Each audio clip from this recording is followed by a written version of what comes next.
Welcome to the Literary Titan podcast.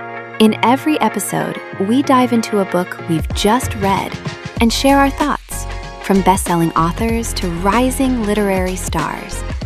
We read it. Now let's talk about it. The Galloping Snapper is a memoir of reinvention.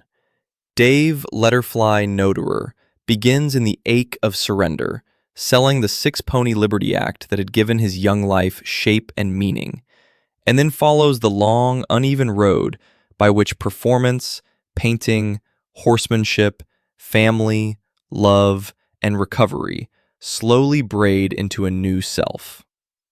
What stayed with me most was the way the book keeps turning loss into motion.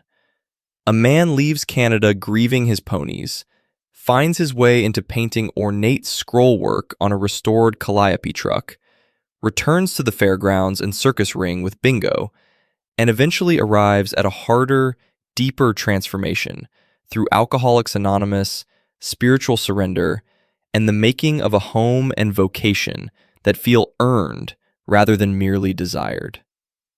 It's a classic American road memoir in some ways, but also more intimate than that, because it never lets the outward adventure eclipse the inward reckoning.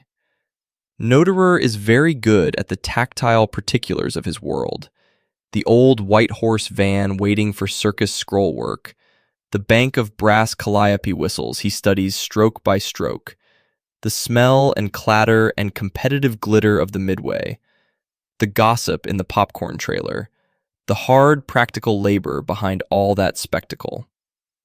Those passages have real charm, and more than charm, they have authority.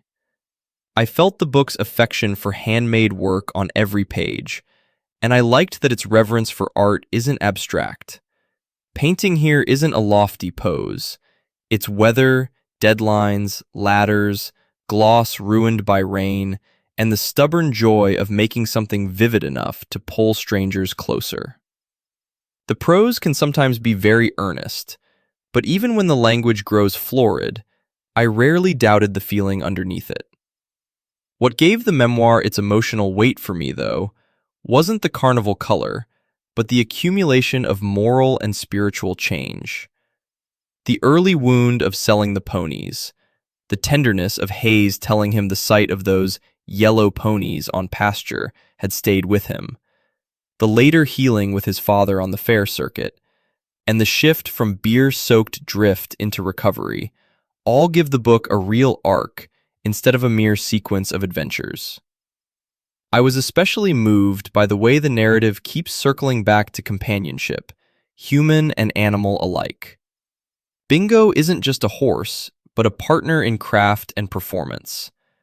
Gale arrives not as a convenient happy ending, but as part of a larger reordering of life around sobriety, discipline, fellowship, and love.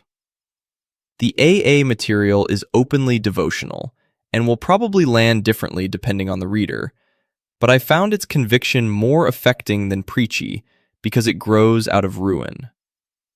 The book's deepest idea, I think, is that a life can be rebuilt not by denying its mess, but by putting that mess to work in service of something steadier and more generous. The Galloping Snapper is warm and vivid.